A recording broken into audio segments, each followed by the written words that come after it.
What is going on, guys? Welcome back to another video. Today we are going to be checking out my 2017 Ford Focus RS. I have had this car somewhere in the neighborhood of 3 months. However, when I first got it, I was without it for at least 2 months. Unfortunately, I got a common crack along the backside of the block. Typical when the head gasket fails, puts pressure in there, block cracks. It was covered under warranty. I've had the car back for 2 to 3 weeks now, and I mean, it's been solid ever since I got it back. But I'm really excited to show you this, guys, so let's get into it. I keep winning on my side. CJ Ack, now I gotta ride or die.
Hope you guys enjoyed that little cinematic I put together. That's my first time ever trying it, so if you have any feedback, make sure to drop it in the comment section below.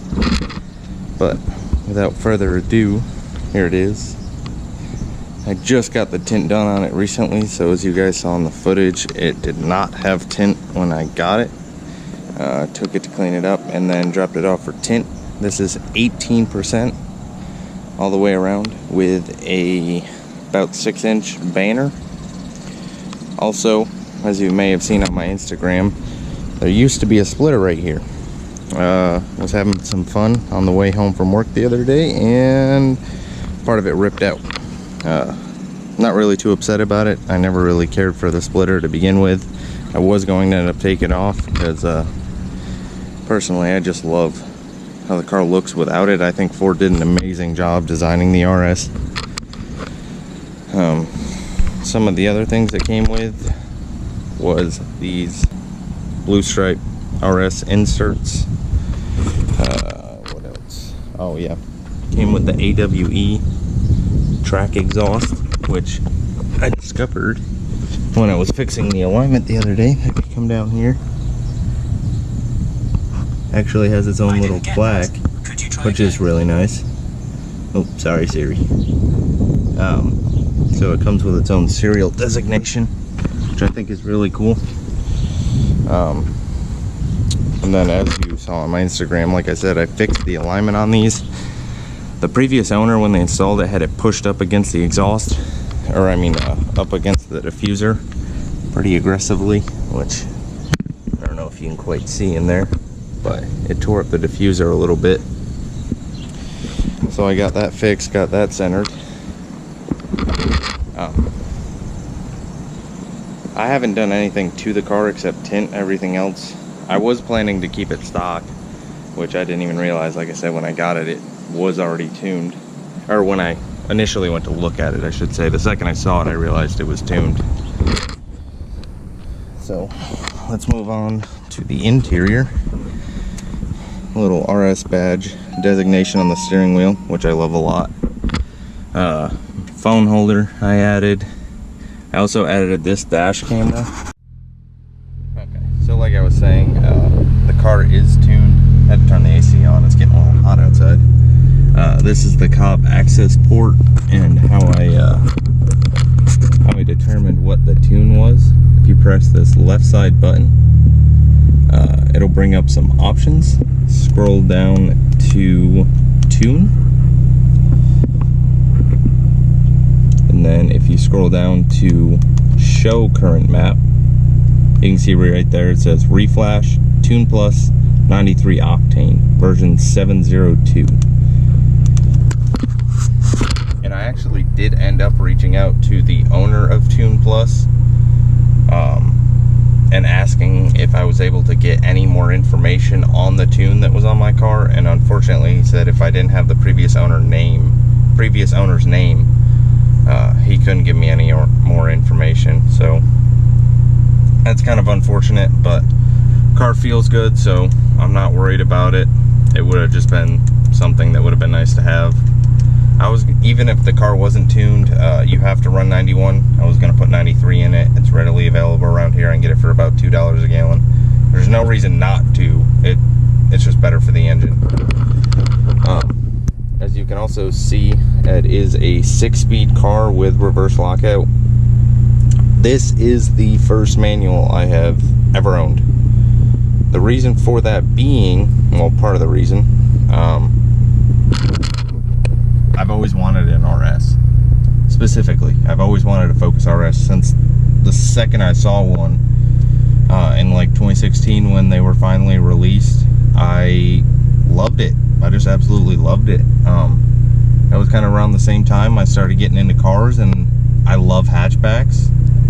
I saw it and I was like, that car is gorgeous. I wish I could own one. I wasn't in the circumstance to be able to. And honestly, before this car, I still couldn't drive stick. I learned in this car, and I mean, I went headfirst into it. The Lexus GS430 that I had, it was my daily, and that's what I replaced the RS, that's what I replaced with the RS. So I was like, I want this car. I want to learn how to drive a manual. I'm gonna get a manual, and then I'm gonna daily it.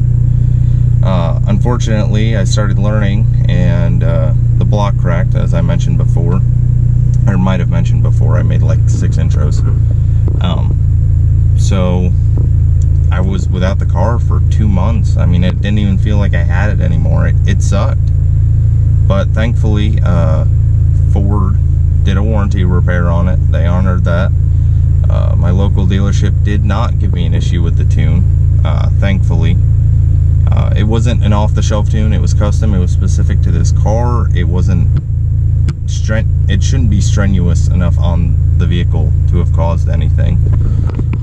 Now that I have gotten the car back with the new block, if you look up here, that right there is the oil temperature monitor, and on the access port, the one in the middle on the right, that is the oil temperature. I do not push the car over 3,000 or above like maybe 5 psi boost if that oil temp is not up. Focus RS runs 5W50 oil weight, so you really want to wait for the oil to be up to temperature. That is optimal oil viscosity when it's at temperature.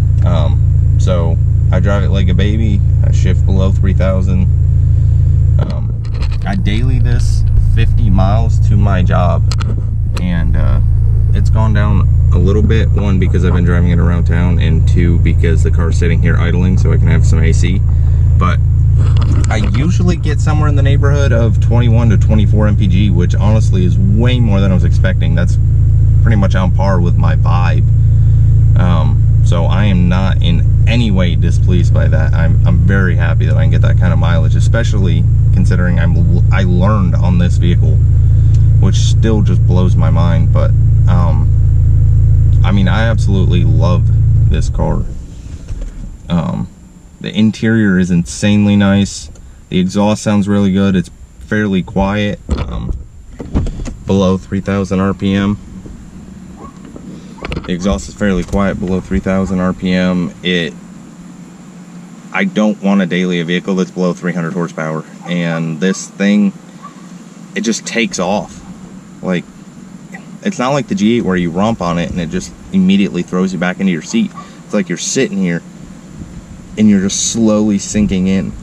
Oh, speaking of which, that's another thing that I absolutely love about the RS is these seats. I have never had factory seats that are this aggressively bolstered, and it is perfect. And it's absolutely perfect for me. Sorry, the neighbor started talking, so I just shut the door.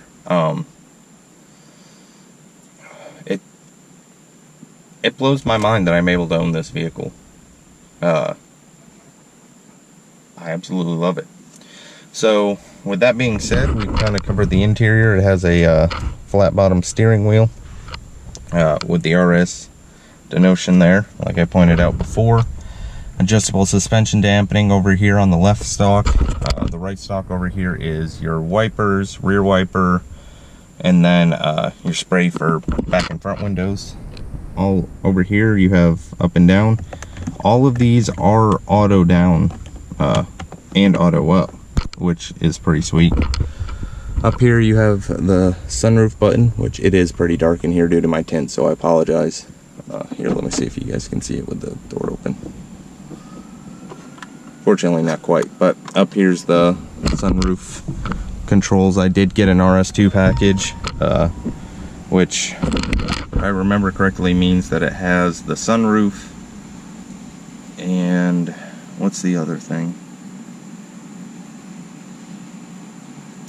Sunroof and one other thing changes with the RS2, I forget what. Down here you have your traction control off button, auto start, auto stop, which thankfully I'm 99% certain that was tuned out with the tune that was installed. Don't really know why they put that in a manual car. Not a good idea. Drive mode is down here. Okay, so if you press the drive mode button, you have normal, sport, track. Alright guys, so here we are back on the outside of the vehicle. I'm just going to show some highlights of what my favorite things are. Came with 4-piston Brembo brakes up front, which that's standard for all RS models, but honestly it's still one of my favorite things. Mine also has the non-forged RS specific wheels, and these are 19 by 8, I believe. I forget, but I'm running a 245/40, which is 10 millimeters wider than factory. I got a really good deal on these Hankook Ventus Noble, or no, not Ventus Noble, Ventus V12s. So I got the full set put on, so all corners are now 10 millimeters wider. Mirror turn signals, which they make a sequential one that is replaceable with this. I'll probably go with that just because these look they look a little bit faded, and it'll just look a little bit newer. Under the hood we have, previous owner did heat wrap on the factory intake box. He also did the big mouth intake to the grill, which is really good. Also did an aftermarket dry filter, which that's where you get most of your induction noise, because the factory one has a plate here. Filter's closed out on this end. This opens that up, as well as just gives you a little bit more induction noise with a higher flowing filter.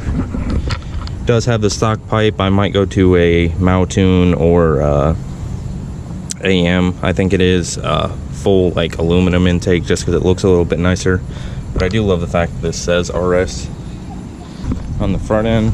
Previous owner also did, this isn't a tint, it's actually a hard plastic cover for the fog light, so provides a little bit of protection and tint. I personally love how the yellow looks against the nitrous blue, and it's enough of a little accent that it doesn't stand out too much. One of my next mods, I would definitely love to do hood struts. It kind of sucks that it didn't come with them, but honestly the tint is probably my favorite thing thus far, and I am insanely happy, or I was gonna say insanely happy that this came with the AWE track exhaust, because it is the loudest aftermarket option available. Personally, I love how it makes the car sound, and I will set you guys down and give you a little bit of a startup clip.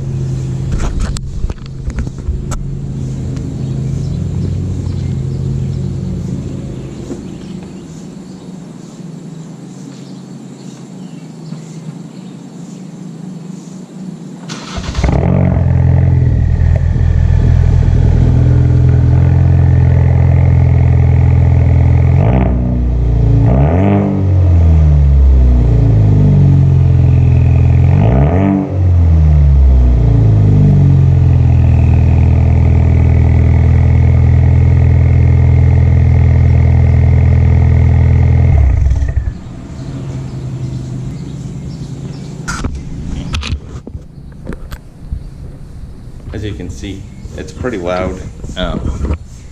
There is a lot of decel drone, but ever since I've gotten the exhaust tips off the diffuser, it's not nearly as bad.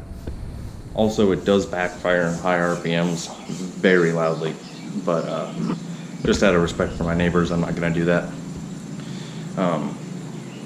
Still want to get some launch control shots. Haven't messed with that too much. I've been focusing on getting comfortable with the car, and now that I'm at a point like that, I am a lot more comfortable driving the car more hard because I'm confident that I'm doing it correctly. So there it is, guys, my 2017 Ford Focus RS. If you want to know any more about it, drop a question, follow me on Insta. I try to share as much as I can on there. And then, yeah, I'll catch you guys in the next one. Peace out.